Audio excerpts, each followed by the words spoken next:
আসসালামু আলাইকুম প্রিয় দেশবাসী। দেশ এবং দেশের বাইরে থেকে প্রবাসী ভাই ও বোনেরা যারা আমার এই ভিডিওটি দেখছেন সবাইকে অনেক অনেক ধন্যবাদ। আশা করি আল্লাহর রহমতে সবাই ভালো আছেন। আমরাও আপনাদের দোয়া আল্লাহর রহমতে ভালো আছি। এই পৃথিবীতে আল্লাহ পাক মানুষ সহ আকাশে উড়ে, জঙ্গলে বসবাস করে, গাছপালা, তরুলতা, পাহাড়, নদী, নালা যাই আছে সব কিছু মিলে 18,000 মাখলুকাত আল্লাহ পাক সৃষ্টি করেছেন। তার ভিতরে শ্রেষ্ঠতা দান করেছেন আল্লাহ পাক মানুষকে। মানুষ তাদের বাক স্বাধীনতা আছে, তারা ইচ্ছা করলে অনেক কিছু বানাতে পারে। তারা মন মতো যে কোনো জিনিস প্রসেসিং করে, আগুনে ঝলসিয়ে, মশলা দিয়ে যেভাবে টেস্ট হয়, স্বাদ হয়, সব কিছু পাক করে নিজেরা খাইতে পারে। অন্যান্য প্রাণী এগুলো পারে না। আল্লাহ পাক তাদের প্রাকৃতিকভাবেই সৃষ্টি করেছে যেভাবে যাকে খাবার অনুমতি আল্লাহ পাকের পক্ষ থেকে দেওয়া হয়, কাঁচা, কেউ আছে খায় পচা, তো আল্লাহ পাক তাদেরকে এইভাবে রিজিক দিয়ে থাকেন। তারা খেয়ে অভ্যস্ত, তাদের সমস্যা হয় না, কিন্তু মানুষ পারে না। মানুষ যেমন বাড়িঘর করতে হয়, মানুষের বাড়িঘর করতে গেলে বাড়িঘরের পিছু খরচা আছে, বিল্ডিং করতে গেলে খরচা আছে। এক জমানায় মানুষ পাহাড়ে বসবাস করতো, তখনও এই আজকে আমরা যাদেরকে কন্ট্রাক্টর বলি বা মিস্ত্রি বলি, পাহাড় খোদাই করেও তারা ঘর বানাইছে, এর বিনিময়ে মজুরি দিতে হয়েছে। এখন ওই জিনিসটা আছে, হয়তো একটু পরিবর্তন হয়েছে। 18,000 মাখলুকাতের শুধু একটাই প্রাণী যারা শুধু টাকার উপর নির্ভরশীল, পরিশ্রম করতে হবে, নাইলে তাদের জীবন বিপন্ন। বা টাকা পয়সা যদি না ইনকাম করে, এই সমাজে যদি না থাকে, সে সমাজের যে নিয়ম, কিছু অবকাঠামো আছে, আমাদের এভাবে না চললে হয় তাদেরকে আমরা বলি সমাজচ্যুত লোক, সমাজের বাইরের লোক বা আনকালচার। শুধু মানুষের বেলায় কারেন্ট বিল, গ্যাস বিল, এত কিছু লাগে, কারণ আমরা আমাদের সমাজকে ওইভাবে সাজিয়েছি। এগুলো উৎপাদন খরচ আছে, শুধু আমরা এই টাকার উপর নির্ভরশীল এবং পরিশ্রম করতে হয়। আমাদের সমাজ ব্যবস্থাটা এরকম। কিন্তু পৃথিবীতে আরও যে মাকলুকাত আছে, আল্লাহ পাক তাদেরকে সৃষ্টি করছে একটু অন্যরকমভাবে, এবং তারা তাদের জীবন জীবিকা তারা আহরণ করে থাকে ঠিক যেই জায়গায় তারা বসবাস করে বা যেই এনভায়রনমেন্টে থাকে বা যেই পরিবেশে থাকে, ওইভাবে তারা আহার করে। যেমন একটা পাখি, তার বাজারে গিয়ে আমাদের মতো মাছ কিনতে হয় না, ব্যাগ নিয়ে টাকা পেমেন্ট করতে হয় না। সে আল্লাহর কুদরতি যে নদী নালা আছে, প্রবাহমান পানি, ওখান থেকে সে গিয়ে মাছ ধরে এবং তাদের বাচ্চাদেরকে নিয়ে খায়। মাছ এই নদীর স্রোতে অথবা সাগরের তলদেশে যেসব পোকামাকড় আছে, ন্যাচারালি তারা ওগুলা খেয়ে জীবন আহরণ করে। এরকম আরও অনেক কিছু আছে। গাছপালা সূর্যের আলো থেকে শক্তি নেয়, এবং আমাদের যে বিষাক্ত কার্বন ডাই অক্সাইড তারা ভক্ষণ করে, এবং অক্সিজেন আমাদেরকে প্রতিনিয়ত দিয়ে যাচ্ছে আল্লাহর হুকুমে। সবাই কোনো না কোনো কাজে নিয়োজিত। আল্লাহ পাক শুধু শুধু সৃষ্টির ভিতরে কোনো একটি সৃষ্টিও বিনা কারণে সৃষ্টি করে নাই। আপনি মলমূত্র ত্যাগ করে যত প্রাণী পশু পাখি, তার ভিতরে মানুষের মলমূত্রটাই বেশিরভাগ নদীগুলাকে ধ্বংস করে দিচ্ছে, কারণ এগুলার লাইন আমাদের এই দেশে ডাইরেক্ট খালে বা ঝিলে থেকে নদীতে নামায় দেওয়া হয়। এটা খুব খারাপ একটা জিনিস। এগুলো যদি রিসাইকেলিং না করে, ওদের ভবিষ্যতে আমাদের নেক্সট জেনারেশন এসে খুব কষ্ট ভোগ করবে। নদী নালা নষ্ট হয়ে গেলে প্রাকৃতিকভাবে আমরা দুর্যোগের মুখোমুখি হয়ে যাব। তো আজকে হয়তো বা আমাদের ইন্ডাস্ট্রি, আমাদের বিভিন্ন ধরনের কাপড়ের কেমিক্যাল আমরা অনবরত নদীতে ছেড়ে যাচ্ছি। আমাদের ঢাকা শহরে যে পরিমাণ বাড়িঘর হয়েছে, আমাদের মলমূত্র সব খালে ছেড়ে দিচ্ছি। প্রতিনিয়তই আমরা কিন্তু ধ্বংস করে যাচ্ছি। কিন্তু আরও যে মাকলুকাত আছে পৃথিবীতে, তারা কিন্তু ধ্বংস করছে না। তারা এনভায়রনমেন্টের উপরে তাদের অনেক অবদান আছে, তারা প্রতিনিয়ত সহযোগিতা করে যাচ্ছে। পাখি যখন কোনো কিছু খেয়ে উড়ে যায়, তার মলমূত্র ত্যাগ করলে ওখান থেকে গাছ হয়, সার হয়, মৌমাছি বলেন, ছোট ছোট পোকা বলেন, তাদের মাধ্যমে পরাগায়ন হয়, ফুল ফল ফুটে, আমরা সেগুলো ফল ভক্ষণ করি।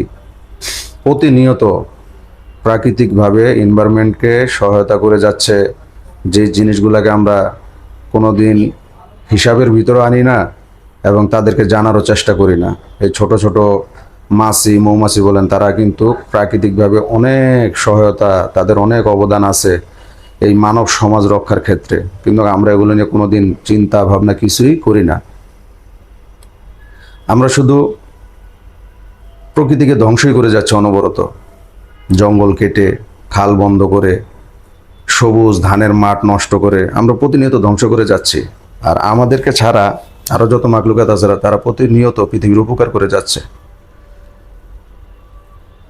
তো গাছ পালা, নদী নালা, এগুলো সবই আল্লাহ পাক সাজিয়ে রেখেছেন মানুষের মঙ্গলের জন্য, পৃথিবীর উপকারের জন্য।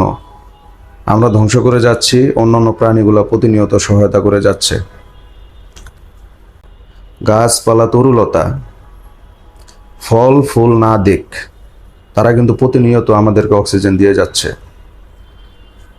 এবং পৃথিবীতে যখন তাপের মাত্রা বেড়ে যায়, গাছ তাপ শোষণ করে, মাটি তাপ শোষণ করে, সবাই কোনো না কোনো কাজে নিয়োজিত। তো এই গাছ অনেক রৌদ্র প্রখর তাপের ভিতরে আপনি হাইটা আসলে বা গাছের ছায়া যদি বসেন, দেখবেন আপনার কাছে কি একটা শান্তি লাগে। তো এরকম দুইটা গাছ আমাদের জীবন সংসারে আছে, একজন মা একজন বাবা। এই দুইটা গাছ প্রতিনিয়ত আমাদেরকে এরকম ছায়া দিয়ে যাচ্ছে, আমাদের টেক কেয়ার করে যাচ্ছে উইদাউট বেনিফিট। তারা কখনোই আমাদের কাছে কিছু চায় না। তাদের এই জোয়ান, তাদের এই সুন্দর শরীর, তাদের জোয়ানি এক সময় আমাদের পিছে শ্রম দিতে দিতে তারা বয়স হয়ে যায়, বার্ধক্যজনিত রোগে ভোগে, তাদের সম্পদ আমরা ভোগ করি, কিন্তু আফসোস আমরা তাদেরকে টেক কেয়ার করি না, তাদের প্রতি খেয়াল রাখি না, তাদের সাথে অফিস থেকে এসে একটু কথা বলি না। অথচ এই দুইজন ব্যক্তি আমাদের পিছে যে কত শ্রম দিচ্ছে, রাত্রে জ্বর হলে তারা ঘুমায় না, আমাদের মাথা পট্টি দিছে, ভাত না খেলে জোর করে ভাত খাওয়াইছে, কত ধরনের, ছোটবেলায় মলমূত্র যখন ত্যাগ করেছি তাদের শরীরে করেছি, বিছনা করেছি, তারা পরিষ্কার করছে, আমরা তো কিছু করতে পারতাম না। কিন্তু একটা বয়সে এসে আমরা সব ভুলে যাই যে মা বাপ কি জিনিস। মা বাপের চোখের দিকে তাকিয়ে কেউ কথা বলবেন না।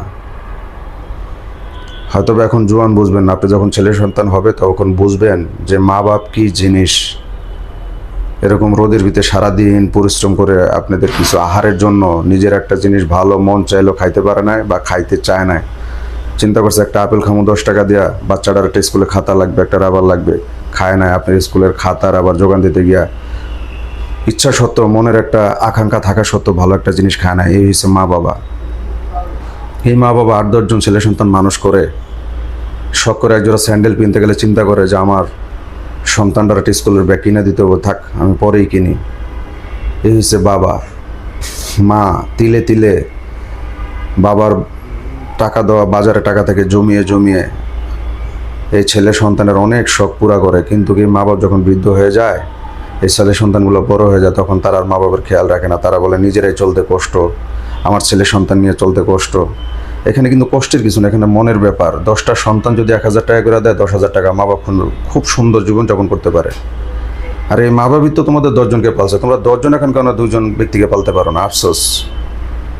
তোমার সংসার চলতেছে, তোমার বউ চলতেছে, তোমার বউ কেনাকাটা সব চলতেছে। আরে ভাই, এখান থেকে তুমি কিছু টাকা পয়সা দিতে পারো না? একটু চিন্তা করো না, ওনাদের জায়গায় নিজেকে একটু প্রেজেন্ট করো, কি কষ্টটা না তারা করছে আমাদের জন্য। তো যাই হোক, সবাই তো এক না। আমি অনেককে দেখেছি মাশাআল্লাহ, তারা মা বাবার অনেক খেয়াল করে, টেক কেয়ার করে। আমার নিজের জানা মতেই কিছু ছেলে আছে, তারা মা বাপ ছাড়া কিচ্ছু বোঝে না। মা একটু অসুস্থ হলে মা চলেন মেডিকেল, মার একটু কিছু হলে মা চলেন আমরা ডাক্তার দেখাই। আমি এরকম দেখছি অনেক। কিন্তু কিছু ছেলে সন্তান দেখছি যারা মার চোখের দিকে তাকিয়ে কথা বলে, বাবার চোখের দিকে তাকিয়ে কথা বলে। এটা ঠিক না। তাদের বদদোয়া যদি একবার লেগে যায়, আপনি জীবনে কোনো ডেভেলপ করতে পারবেন না, কোনোদিনও না। অবশ্যই শ্বশুর শাশুড়িকে ভালোবাসবেন, ওয়াইফকে ভালোবাসবেন, কিন্তু মা বাবার স্থান আলাদা, শ্বশুর শাশুড়ির স্থান আলাদা। ওনার মেয়ে আপনার ঘরে আছে, আপনাকে জামাই বলে অনেক সম্বোধন করবে, আদর করবে। কোনো কারণে যদি ডিভোর্স হয়ে যায়, কিছু হয়ে যায়, তারা কিন্তু আপনাকে চিনবেও না। আরেক জায়গায় বিয়ে করবেন, আবার শ্বশুর শাশুড়ি পাবেন, বউ পাবেন। কিন্তু মা বাবা যদি একবার হারায় ফেলেন রে ভাই, এই মা বাবা আর কোথাও পাওয়া যাবে না। 1000 কোটি টাকা জীবন দিয়েও আর মা বাপকে পাবেন। এই জন্য বলি, এই দুইটা রত্ন যাদের ঘরে আছে তারা সেবা যত্ন করেন। হোক তারা বয়স্ক হয়ে গেছে, তাতে কিছু আসে যায় না। ওই যে গাছ ফল ফুল দেয় না, কিন্তু অক্সিজেন দেয়। মা বাপ একটা শান্তির স্থান। কারণ কি, হাদিসে আছে, রাসূল পাক সাল্লাল্লাহু আলাইহি সাল্লাম বলছে, কেউ যদি মার চেহারার দিকে তাকায়া নেক নজরে বলে, আল্লাহ আমার এই মা একসময় কত সুন্দর ছিল, আমাদের জন্য কষ্ট করতে করতে আজকে বৃদ্ধ হয়ে গেছে, আল্লাহ তুমি আমার মাকে সুস্থ রাখো। শুধু নেক নজরে তাকায়, বা যদি তাকায় থাকে বা ভালো দোয়া করে, একটা কবুল হজের সওয়াব। বুঝতে পারছেন মা কি জিনিস? এটা শ্বশুরের ব্যাপারে, শাশুড়ির ব্যাপারে বলা হয় নাই। মা এমন এক সম্পদ। আর এই মাকে সারা জীবন আপনার নানির বাড়ি থেকে এনে যে লালন পালন করছে, সে হইছে বাবা। কঠোর পরিশ্রমের মাধ্যমে সংসারটাকে যে লালন পালন করছে, সে হইছে বাবা। অবশ্যই আল্লাহ পাকের পক্ষ থেকে রিজিক আসে। তো এই মা বাপ দুজন অমূল্য রতন। যাদের আছে বলবো, ভাই একটু সন্ধ্যাবেলা আইসা অফিস থেকে, মা কেমন আছেন, কি খবর, এতটুক এনাফ, আর কিচ্ছু না। কারণ ওনারা জান্নাত, আবার ওনাদের বদদোয়া আপনার জন্য জাহান্নাম। এই জন্য বলবো, মা বাবার খেয়াল রাখবেন। কোনো দিনও তারা জীবিত হয় তাদের সাথে তর্কাতর্কি করবেন না, বেয়াদবি করবেন না। ছেলে সন্তানকে শিক্ষা দিবেন, আপনি আপনার মা বাবার খেয়াল করবেন, আপনার ছেলে সন্তান ইনশাল্লাহ আপনার খেয়াল করবে। আর তাদের কোনো চাহিদা থাকে না একটা সময়, শুধু তারা এতটুকু চায়, মা কেমন আছেন, আব্বা কেমন আছেন, তারা এতেই খুশি। তারা আলতা, সোনো, লিপস্টিক, শাড়ি কাপড় কিছু চায় না। একটা সময় গেলে মানুষের চাহিদা থাকে না, তারা শুধু চায় আমার নাতিপুতিগুলি একটু আমার পাশে আসুক, আমার ছেলের বউটা এসে আব্বা কেমন আছেন একটু চা বানায় দিল, ছেলেটা অফিস থেকে এসে আব্বা কেমন আছেন একটু দেখা করলে, এই আর কিচ্ছু না। আপনি দেখবেন সুখী হবেন। সুখ শুধু টাকা পয়সায় নাই, আল্লাহর রহমত হচ্ছে সুখের একটা বড় জায়গা, হয়েছে আল্লাহর রহমত। আল্লাহ যদি আপনাকে রহমত করে সুখ দেয়, চেয়ে বড় সুখ আর নাই। সবসময় মা বাবার খেয়াল রাখবেন, মা বাবার কথা শুনবেন। মা বাবার জিনিসটা ফিল করি কেন, আমার মা বাবা অনেক ছোটবেলায় মারা গেছে, 90 সালের দিকে। তো আমরা তো 9 ভাই বোন এতিম হয়ে গেছি এক হিসাবে। তো আমাদের যখন বিবাহ শাদী করতে গেলাম, বয়স হলো, তখন সবাই জিজ্ঞেস করছে, মা বাপ আছে? মা বাপ নাই, এর কাছে আমার মেয়ে দিব না, কই থাকবি, কি করবে, বিভিন্ন ধরনের কথা। তখন বুঝছিলাম মা বাবা আছে। এটা জিজ্ঞেস করছে, মা বাপ কি ইনকাম করে, মা বাপ ল্যাংরা নাকি তারা অসুস্থ, কিচ্ছু না, খালি বলছে মা বাপ আছে। তার মানে কি, মা বাপ অসুস্থ থাক, সুস্থ থাক, পাগল থাক, মা বাপ থাকাটাই হয়েছে গিয়ে মুখ্য বিষয়, একটা পাওয়ার। সেদিন বুঝছিলাম যে মা বাপ কি জিনিস। আর তারা যখন পৃথিবী থেকে চলে গেছিল, তখনও বুঝছি যে মা বাবার মতো আদর কেউ করে না। যাই হোক, কারো মা বাবা পৃথিবীতে চিরজীবন থাকে না। আমি আমার জায়গা থেকে বলবো, যাদের মা বাবা আছে তাদের সাথে একটু বেশিক্ষণ সময় দেন, চলে গেলে আর পাবেন না। সবাই ভালো থাকবেন, সুস্থ থাকবেন, আমাদের জন্য দোয়া করবেন। আসসালামু আলাইকুম ওয়া রাহমাতুল্লাহি ওয়া বারাকাতুহু।